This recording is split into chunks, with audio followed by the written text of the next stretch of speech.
आज से करीब 5 साल पहले की बात है। मैं अपने परिवार के साथ मुंबई से पुणे जा रहा था। रात का समय था। जल्दी पहुंचने के लिए हमने एक शॉर्टकट के रास्ते से जाना ज्यादा सही समझा। उस रास्ते से हम पहले कभी नहीं गए, इसलिए मैंने गूगल मैप्स की मदद से उस रास्ते का पता लगाया।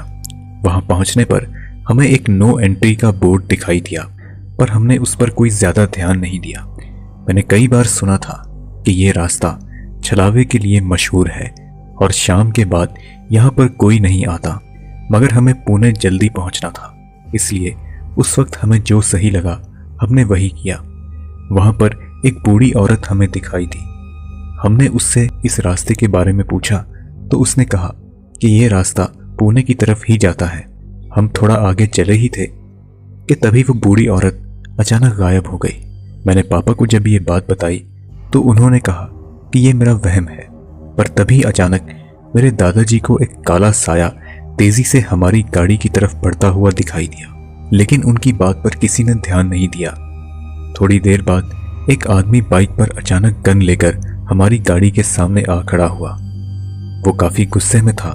उसने हमें रोकने की भी कोशिश की। इससे पहले कि वो हमें कुछ कहता, पापा ने तुरंत गाड़ी आगे बढ़ा ली। थोड़ा आगे चलने पर हमारी गाड़ी अचानक खराब हो गई और बाद में एक अज्ञात शख्स हमारी गाड़ी का दरवाजा खटखटाने लगा और बोला, साहब, मैं अंधेरे में रास्ता भटक चुका हूं, क्या आप मुझे पहुंचा देंगे? मैं एक कार मैकेनिक हूं, आप चाहें तो मैं आपकी गाड़ी ठीक कर सकता हूं।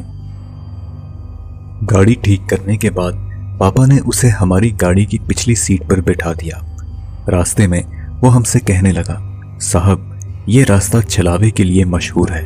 यहाँ से रात के वक्त गुजरने पर कई लोगों की मौतें हुई हैं। वो छलावा किसी भी मृत व्यक्ति का रूप लेकर यहाँ से गुजरने वाले लोगों को भटका देता है और बाद में उन्हें मार डालता है। शुक्र है कि आप उस मोटरसाइकिल पर सवार उस आदमी से बच गए। वो एक छलावा ही था। अगर आप कुछ देर और रुकते तो वो आपको मार डालता। रास्ते में थोड़ा हल्का होने के लिए हम सब रुके और जब मैं वापस गाड़ी में बैठने लगा तो मैंने देखा कि उस आदमी की लाश खून से लथपथ हमारी गाड़ी में पड़ी है।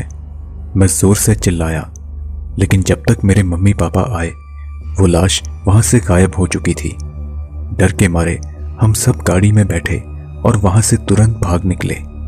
तभी हमने देखा कि रास्ते में एक माइलस्टोन जिसमें लिखा था पुणे 33 किलोमीटर बार बार हमारे रास्ते में आ रहा है। इसलिए मेरी बड़ी बहन कविता ने गाड़ी से उतरकर उस पर एक निशान लगा दिया, पर हमने देखा कि हम घूम घाम कर वापस उसी माइलस्टोन के पास पहुंच जाते हैं। हम कुछ देर के लिए वहीं पर रुके और तभी कुछ ही दूर हमें एक रोशनी दिखाई दी। हमें पता चला कि वो एक चाय की दुकान है। वहां हमने कुछ खा पी लिया। तभी मेरी माँ को एक आइडिया आया। उन्होंने कहा कि छलावा हमारी आंखों को धोखा दे सकता है, लेकिन मोबाइल के कैमरे को नहीं, और उन्होंने मोबाइल से हम सब की फोटो खींची तो जो हमने देखा उससे हम सब के होश उड़ गए। हमने देखा कि उस तस्वीर में चाय की कोई दुकान थी ही नहीं। हम लोग फटाफट वहां से भाग निकले और अपनी गाड़ी के पास वापस आ गए। उतने में मोटर बाइक पर सवार वही गन वाला आदमी हमारे पास आ खड़ा हुआ और गुस्से में बोला, मैंने आपसे मना किया था ना कि इस रास्ते से मत जाओ। मैं एक पुलिस इंस्पेक्टर हूं, क्या आपने उस रास्ते पर नो एंट्री का बोर्ड नहीं देखा? इतना कहकर उसने हमें अपने साथ चलने को कहा, लेकिन तभी मेरी बड़ी बहन कविता कुछ अजीब सा बर्ताव करने लगी। वह नजरें मिलाकर बात नहीं कर रही थी।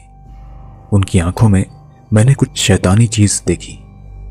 इससे पहले कि मैं कुछ कह पाता वो अचानक अंधेरे में गायब हो गई।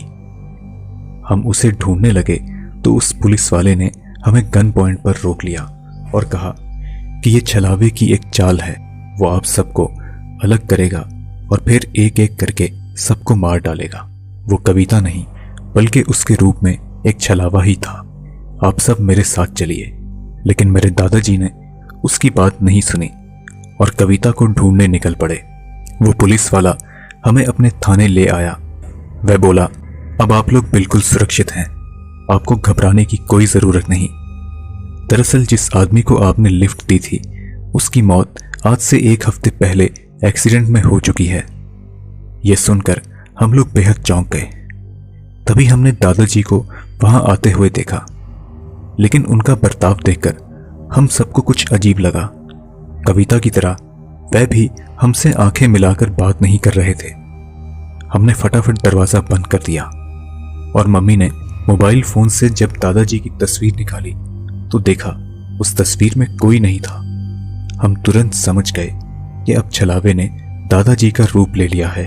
उतने में कविता भी हमें ढूंढते हुए हमारे पास आ पहुंची। शुक्र की बात यह थी कि वो बिल्कुल सही सलामत थी। उसने कहा कि जब हम लोग चाय की दुकान से भाग रहे थे तब वह अचानक अंधेरे में रास्ता भटक चुकी थी और किसी तरह हमें ढूंढते हुए हमारे पास आ पहुंची। अगली सुबह उस पुलिस वाले की मदद से हम वहां से निकलने में कामयाब रहे, लेकिन उस माइलस्टोन के पास जहां हमारी गाड़ी खड़ी थी वहां हमें दादाजी की लाश मिली। इस हादसे में मैंने